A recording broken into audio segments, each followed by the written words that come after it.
తెలంగాణ రాష్ట్ర ముఖ్యమంత్రి సలహాదారులను పెట్టుకోవటం జరుగుతుంది. ఈ సలహాదారులు ఇంతకుముందు టీఆర్ఎస్ బీఆర్ఎస్ పార్టీలో కూడా, ఆ ప్రభుత్వంలో కూడా కొంతమంది సలహాదారులను తీసుకోవటం జరిగింది. మరి ఆ సలహాదారులు ఎలాంటి సలహాలు ఇచ్చింది కూడా ప్రజలందరికీ తెలుసు.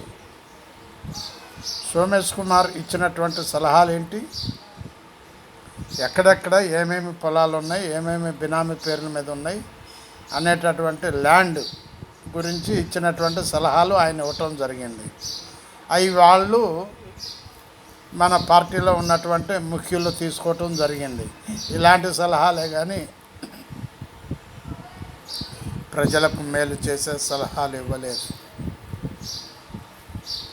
ఎంక్వైరీలో పెడితే అది కూడా తెలుస్తుంది. అయితే ప్రస్తుతం ఉన్నటువంటి ముఖ్యమంత్రి ఇష్టం వచ్చినట్టు సలహాదారులను తీసుకోవద్దు, డబ్బు ఖర్చు ఎక్కువైతుంది,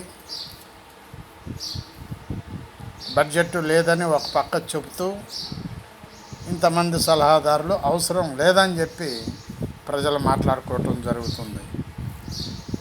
ఆలోచించండి ఒక్కసారి. బాలసాని వీరప్రసాద్, హైదరాబాద్.